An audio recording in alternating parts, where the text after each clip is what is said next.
홍남기 경제부총리가 정부의 규제개혁 성과에 대해 영국도 놀랄 만한 것이었다는 자평을 한 바 있었죠.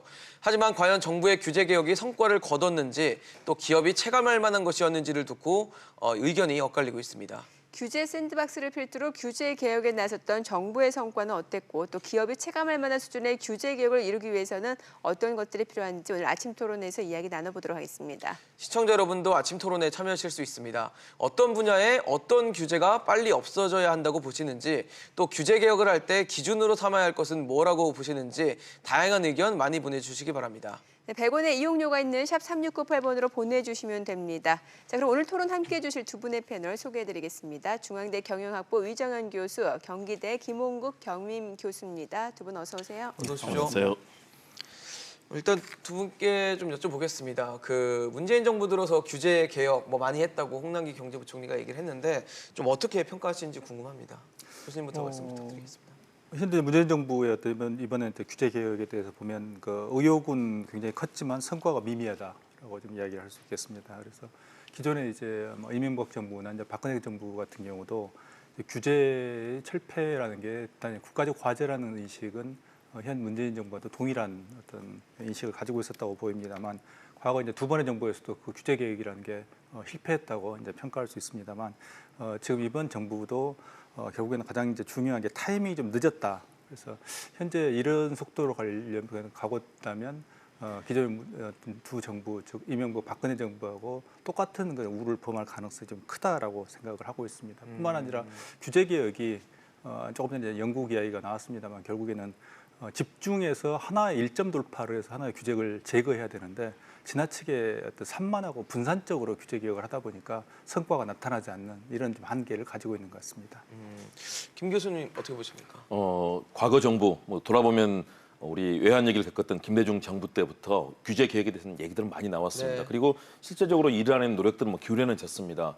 과거 이명박 전 대통령 같은 경우는 전봇대를 뽑아버리겠다라는 네. 정도까지 얘기를 하면서 규제 개혁에 대한 강한 의지를 보였지만 네. 그러나 실제 성과를 거두는 데는 실패했다고 볼 수 있습니다. 그런 측면에서 문재인 정부 역시 지금 출발을 하고 있다. 저는 지난 규제 샌드박스를 도입한 지 이제 6개월 되지 않았습니까? 네. 여러 가지 성과를 거두기 위한 노력은 시작됐지만 그러나 이것은 출발이다. 그리고 기업 현장의 목소리, 특히 규제 문제가 단순하게 정부의 관료주의 행정뿐만이 아니라 입법부 지금 어떻습니까? 보류 법안이 20대 국회에 들어서 아침에 제가 확인해 보니까 15,109건입니다.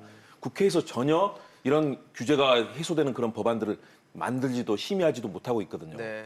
다시 말해서 우리 이 대한민국의 민주주의 체계 내에서 가진 행정부 관료주의 그리고 더불어서 입법부에서 진행되고 있는 이 더디고 또 개혁이 전혀 진척이 안 되는 상황들 또 사법부에서도 마찬가지로 진행되거든요. 네. 이런 측면에서 기업 현장의 애로점을 극복하는 여러 가지 노력들은 이제 출발이 됐다. 대신에 성과를 거두기 위해서는 다양한 노력들, 정부 차원의 노력, 기업 차원의 노력, 그리고 또 여기에 작은 중소기업들이 힘을 받을 수 있도록 더 힘을 실어주는 그런 사회 전체적인 노력까지 기울여지기 때문에 지금 이제 출발했다라고 저는 평가를 합니다.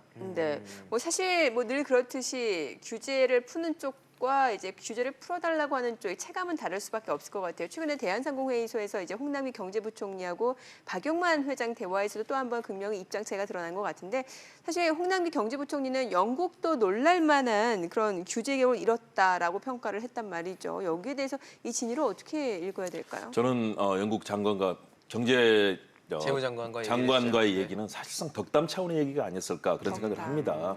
그런 얘기를 저렇게 공식적인 자리에서 사실은 우리 정부가 잘하고 있다고 자랑하듯이 얘기하면서 사실은 이것이 굉장히 좀 우스개 같은 그런 장면이 돼버렸습니다. 저는 우리 정부가 안 하고 있다는 건 아니거든요. 네. 열심히 하려고 하고 있고 그 출발의 기점을 잡고 있다. 그리고 우리 상반기인데 벌써 거의 80% 가까운 정도의 성과 목표보다는 내지 않았습니까? 그런데 이제는 출발이다. 각 분야의 얘기들이 망라가 되고 있고 또 서면으로 여러 가지 요청도 받고 현장도 찾고 하면서 그런 규제 문제점들을 어떻게 혁파할 것인가. 정부 차원의 고민이 시작이 됐는데 네. 이걸 담당하고 있는 인원의 수는 총 54명입니다. 그리고 각 기업, 대기업, 중소기업 얼마나 많은 더군다나 제4차 혁명 시대에 ICT 기업들이 정말 많은 스타트업 출발하지 않습니까? 이런 애로점들을 제대로 분석하고 도와주는 역할을 하기에는 좀 쉽지는 않은 상황인데 저는 홍남기 부총리가 그런 자신감을 갖는 건 좋다. 대신에 이것을 기업들을 적극적으로 뒷받침하고 또 노동 문제에 얼마나 엇갈리고 있습니까? 최근에 뭐 차량 공유 서비스 문제로 네. 뭐 분신이라든가 시위가 벌어지고 이런 사회적 갈등을 해결하기 위해서는 정부가 적극적으로 나서야 되는데 지금 현재 상황에 만족할 때가 아닙니다. 저는 적극적으로 노력하고 설득하고 또 지원하려는 노력들을 기울여야 되는 시점이기 때문에 박영만 회장의 경우는 회장이죠. 굉장히 많은 그동안의 기업 분야에서도 도덕성도 갖추고 또 예지력을 갖춘 좋은 경영인으로 평가를 받지 않았습니까? 아마 저런 얘기들을 저는 나쁜 쪽의 방향보다는 서로 간에 더 분발하라는 노력으로 좀 기업 측도 정부 측도 그런 과제를 안는 자리였다라고 평가를 하고 싶습니다. 네. 사실 그 홍 부총리의 발언에 대해서 박영만 회장은 그동안 있어도 없어도 그만인 규제만 없앴다라고 좀 비판적인 시선으로 그날 또 자리에서 얘기를 했던데 유 교수님께서는 어떻게 보셨어요?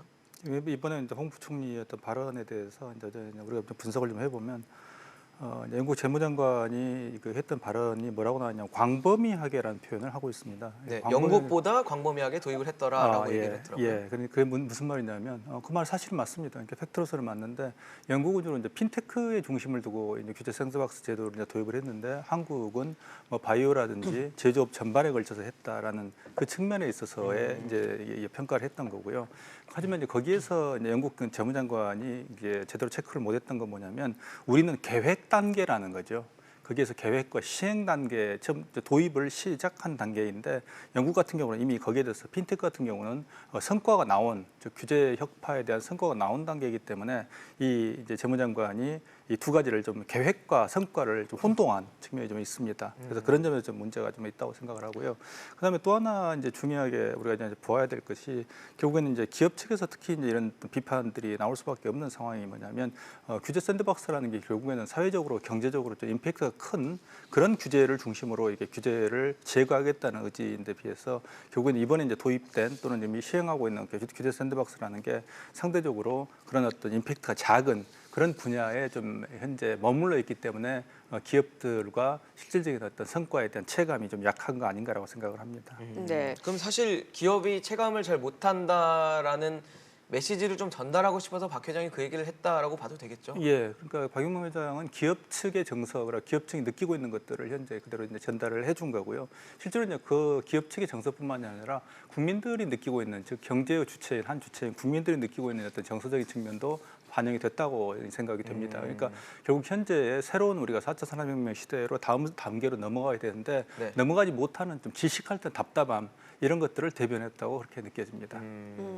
지금 정부가 규제 샌드박스를 시행한 지 이제 6개월이 지났고 상당한 성과가 있었다라고 지금 자평을 하고 있는 상황인데 지난 6개월에 어떤 식의 그런 시행 성과가 있었는지 좀 짚어볼 필요가 있을 것 같아요. 네, 규제 샌드박스 교수님 말씀하신 것처럼 영국의 핀테크 산업에서 도입됐고 네. 우리가 이것을 이제 다시 한번 벤치마킹해서 우리 사회의 제4차 혁명 시대에 걸맞는 그런 틀로 가자고 한 것이 이제 1월 네. 17일 출범을 했습니다. 예. 네. 6개월을 맞았는데요. 뭐 많은 노력들이 기울어졌습니다. 그리고 사실상 기업들의 애로점 그동안 나왔던 여러 가지 얘기 중에 뭐 공유 주방 서비스라든가 주방을 새로 본인이 만들어서 여러 가지 기기들을 도입하고 또 판로를 개척하고 마케팅하고 실제하는 거 상당히 어렵지 않습니까? 네. 그런데 이런 공유주방 서비스를 통해서 초기 비용 뭐 4,600만 원 정도를 절감하고 이후에 다양하게 함께할 수 있는 그런 장들을 만들었다. 네. 이러면서 좋은 성과 중에 하나로 이제 뭐 자평을 하시는 분들도 있고요. 또 기업에서 그런 얘기를 하고 있습니다. 또 국회 내 수소 충전소의 도입이라든가 그리고 수동 휠체어에 전동 보조 키트를 뭐 부착한다든가.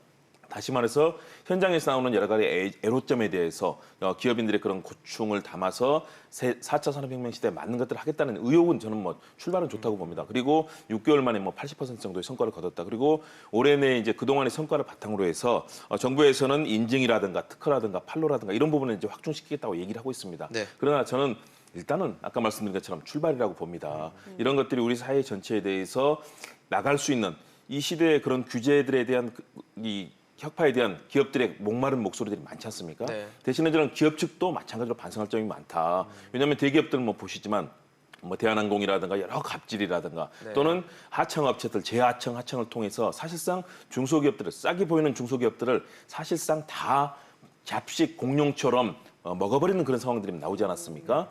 지금도 마찬가지 그런 상황들이 이어지고 있고요. 또 사회적 갈등들이 진행되고 있습니다. 차량 공유 서비스, 해외에서 우버라든가 다양한 그런 서비스를 이용해 보신 분들은 국내에 들어오면 아니 왜 우리는 못하냐라고 하는데 거기에 대해서 이렇게 분신이라든가 사회적 저항이 나타나는 상황에서 쉽지는 않은 거거든요. 그렇지만 이것을 돌파하겠다는 의지가 있고 네. 또 여기에 대한 여러 가지 정책적 뒷받침이 필요하고요. 저는 그런 차원에서 국회가 정말 중요하다. 국회가 이렇게 문 닫고 있는 것이 아니라 빨리 모여서 여야 간의 머리를 맞대고 기업들의 애로점들을 반영해야 된다.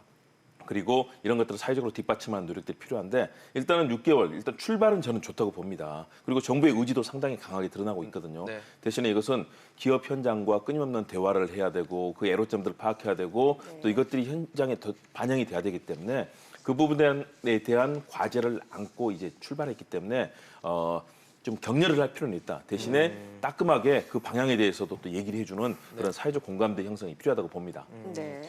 사실 뭐 규제를 해소하는 이유 중에 하나는 이제 우리 산업이 나가야 될 방향으로 못 나가고 그러다 보면 규제 때문에 다른 어떤 국제적인 그 경쟁력에서 좀 도태되는 그런 상황들 때문일 텐데 그런 부분들에 있어서 우리나라 어떤 산업들이 좀 이렇게 나가야 될 때 못 나가고 경쟁력에서 좀 도태되는 이런 자리들이 있는 산업들이 뭐가 있을까요? 지금 우리가 4차 산업혁명의 어떤 시대의 중요한 지금 산업이라고 불리우는 거의 대부분의 산업에서 지금 우리가 그런 상황에 직면해 있다고 볼 수가 있겠습니다. 네. 예를 들면 대표적인 게 얼마 전에 지금 뭐 사회적 대타협 기구를 통해서 뭐 나왔다고 지금 이야기가 되고 있습니다만 예를 들면 공유 차량. 네, 네. 공유 차량 같은 경우는 우리가 후진국이라고 이제 아니죠. 후진국이라고 좀 실례고 개발도상국이라고 불리우는 어떤 그랩의 같은 개발도상 사업은 그랩보다도 우리가 뒤처지는 상황이 되어 있고 예를 들면 얼마 전에 손정희 회장도 강조를 했던 인공지능, 뭐 빅데이터, 네. 자율주행, 뭐 헬스케어, 드론 거의 대부분 분야에서 우리는 한 발짝도 좀 나가지 못하고 있습니다. 미래 산업이라는 것들은 다 도태돼 있는 상황. 지금 거의 지금 예를 들면 인공지능 같은 경우 우리가 이제 특히 중국하고 비교해봐도 한 2년, 미국하고 비교해보면 한 4년 이런 정도의 어떤 격차를 좀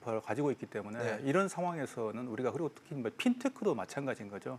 그래서 우리가 지금 현재 뭐 인터넷 뱅크, 인터넷 뱅킹 뭐 이야기를 하고 있습니다. 인터넷 뱅크, K뱅크, 뭐 또 카카오뱅크 이야기를 하고 있습니다만 그런 쪽차도 결국 빅데이터 활용을 이제 못 하고 있기 때문에 네. 절름발이 어떤 은행에 머물러 있는 그럼 결국에 4차 산업혁명 시대의 주요한 산업에 있어서 한국은 거의 한 발짝도 못 나오고 있다 이렇게 볼 수 있을 것 같습니다. 네. 뭐 지금 말씀해주신 산업들이 어찌 보면 신산업이고 기존 산업과의 충돌이 또 불가피함도 있기 때문에 이게 상생하는 방안이 가장 좋을 것 같은데 정부가 규제도 못 풀고 결과적으로 혁신도 못 이룬 지금 어정쩡한 상태로 지금 이어가고 있다란 말이죠. 사실 근데 정부 입장에서 이 양단을 다 만족시키는 것 자체가 쉽지는 않을 것 같다는 생각도 들고요. 네, 사회적 갈등을 해결한다는 건 정말 어렵습니다. 왜냐하면 네. 극단적인 우리 사회에 갈등의 문화가 있지 않습니까? 이념의 차이 또는 계층의 차이, 계급의 차이 그리고 어떤 사회적 이런 혁신이 이루어질 때 거기에 대해서 거의 뭐 집회라든가 시위, 또 분신까지 나타나면서 사망자가 나오고 이런 상황이 이루어지면은 사실상 그런 혁신이 갑자기 중단되는 상황들 많습니다. 이번에 정부가 6개월의 성과를 이뤘다고 하지만 그 중에서도 이런 사회 갈등형 과제에는 접근을 사실상 못한 게 있거든요. 지금 계속 이 부분은 미뤄질 수밖에 없는 상황이 돼 있는데 저는 그렇기 때문에 정부와 기업 그리고 특히 국회라든가 이런 것들의 역할이 중요합니다. 과거에 뭐 정치부장도 하고 제가 경제부장도 할 때 그 나타났던 그 갈등의 현장들을 보면 네. 국회라든가 정부의 이 관료주의의 벽에 막히면 기업들의 그런 혁신에 대한 의지가 그대로 멈춰버릴 수밖에 없는 상황들이 많이 전개되거든요. 네.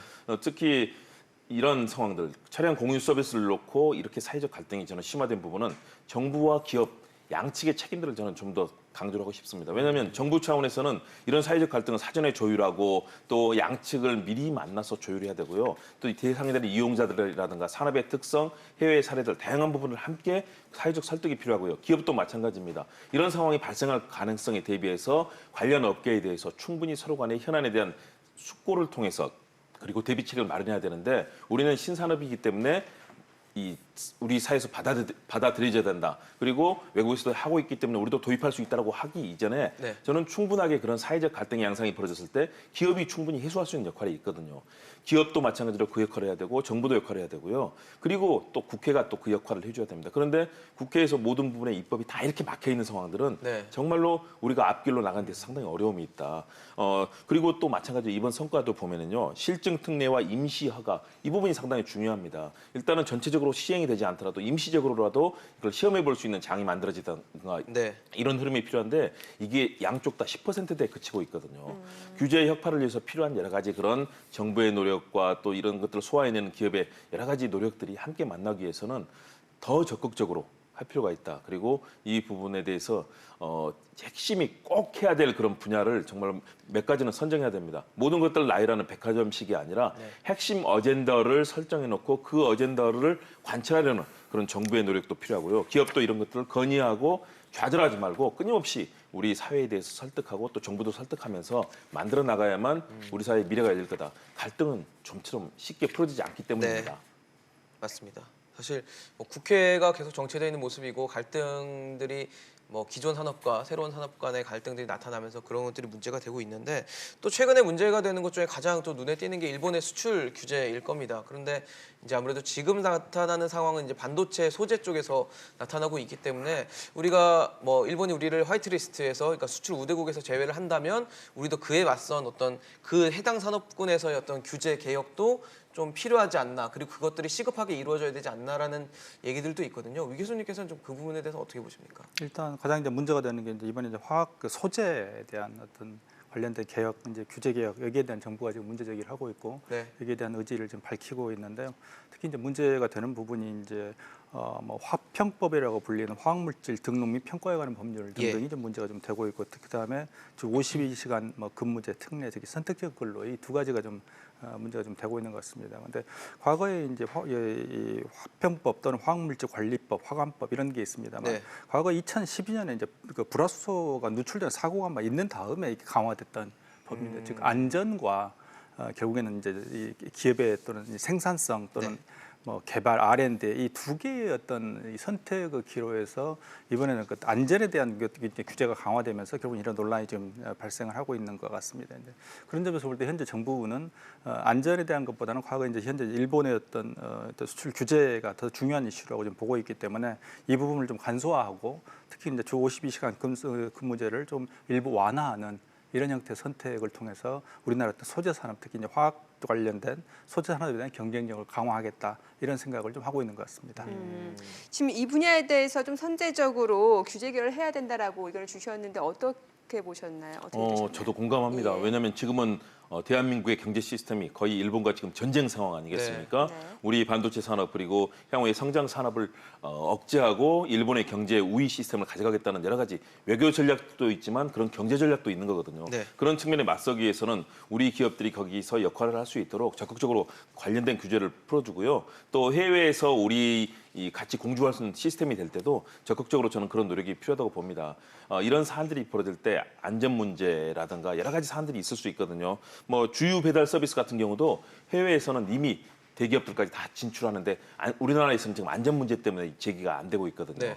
그리고 저는 이런 측면에서 지금의 이 반도체 관련 사업에 있어서는 정부가 지금 긴급하게 추경 편성도 3천억을 배정하지 않았습니까? 네. 관련된 R&D 연구개발이라든가 또 실증 단계를 위해서는 꼭 필요하다고 얘기를 하고 있는데 바로 국회에서 이런 역할들을 좀 지원해 줄 필요가 있고요. 또 정부에서 일본의 이런 보복에 맞서서 우리 기업들을 보호하기 위해서 할 수 있는 다양한 조치들, 현장에서의 지원이라든가 또 R&D 뭐 이 시스템이라든가 다양한 부분은 저는 분명히 빠르게 해줄 필요가 있다고 봅니다. 더불어서 큰 그림도 그려야 된다. OECD 경제협력 개발기구에서 최근에 내놓은 우리 경제에 대한 공고들, 지금의 이런 지금의 시스템, 포지티브 시스템에서 포괄적인 이 네거티브 시스템으로 가면서 예. 우리 경제 정치가 활력을 찾을 수 있는 여러 가지 제안들이 지금 있거든요. 그런 부분은 저는 너무 부작용에 연연하지 않고 그런 부분에 대한 충분한 검토를 하되 좀 더 과감하고 혁신적으로 도입할 필요가 있다. 우리 경제가 안고 있는 여러 가지 21세기 제4차 산업혁명 시대에 대체해야 될 여러 가지 방안들이 과거의 그런 시스템에 의해서 충돌하고 있거든요. 관료주의 과감하게 획파할 필요가 있고요. 또 입법부라든가 사법부에서 이 나타나는 형상들도 국민적인 공감대를 모아갈 필요가 있다고 봅니다. 일단 기업 현장의 애로점들의 목소리를 반영하는 노력들도 정말로 중요할 것 같습니다. 네. 사실 뭐 기술 개발을 하려면 그냥 되는 게 아니죠. 아무래도 자금도 필요하고 인력도 필요하고 다양한 것들이 좀 필요한데 대기업이 이제 아무래도 중소기업에 뭐 일감 몰아주기라든지 여러 가지 악영향을 미치는 것들이 일부 있기 때문에 일단 이런 것들을 좀 방지한 후에 중소기업을 살리는 것도 방법이라는 얘기도 있거든요. 어떻게 보십니까? 그래서 말은 단기적으로는 가능한 이야기고 하나의 방법으로 쉽진 않겠죠. 생각은 네. 하지만요. 근데 그게 우리가 이제 학문적으로 또 이론적으로 볼 때는 어떤 말이냐면 수직 통합이라는 이야기입니다. 그러니까 재료에서 완성분까지 대기업이 하나로 통합하려는 그런 이야기인데 현실적으로 그게 바람직한 건가 그리고 그게 가능한 건 전혀 별개의 이슈입니다. 그러니까 일본 같은 경우도 과거에 뭐 현대도 그렇습니다. 결국은 중소기업에 대한 어떤 착취 또는 중소기업에 대한 일방적인 어떤 횡포, 대기업 횡포 이런 이슈가 1960년대부터 있었습니다만 네. 그게 이제 중소기업의 개발 역량이 강화되면서 소멸을 했었습니다. 그러니까 1980년대부터 그런 논란이 좀 소멸을 했었는데요. 그렇게 볼 때 우리 같은 경우도 시간이 좀 걸리더라도 대기업과 중소기업의 또 역할 분담, 특히 이제 중소기업의 R&D 역량을 어떻게 강화할 것인가 하는 것들이 시급하고 중요한 어떤 이슈가 좀 되고 있습니다. 그래서 대기업들이 현재 그런 모든 분야, 즉 수직 통합적인 어떤 산업 구조를 가지는 것들이 현실적으로 가능하지도 않고 바람직하지도 않습니다. 그런 점에서 우리가 이제 마음이 급해서 그런 어떤 대안이 나왔다는 것은 심정적으로는 이해를 하지만 장기적으로 우리가 이제 중소기업 자체를 뭐 독일처럼 어떤 중소기업이 강한 국가를 어떤 지향하는 상황이기 때문에 그럼 우리도 충분히 그런 어떤 역량을 강화, 특히 R&D 역량을 강화하는데 집중할 필요가 있겠습니다. 네, 알겠습니다. 오늘 위정현 교수, 김홍국 겸임 교수였습니다. 두 분 말씀 잘 들었습니다. 고맙습니다. 감사합니다.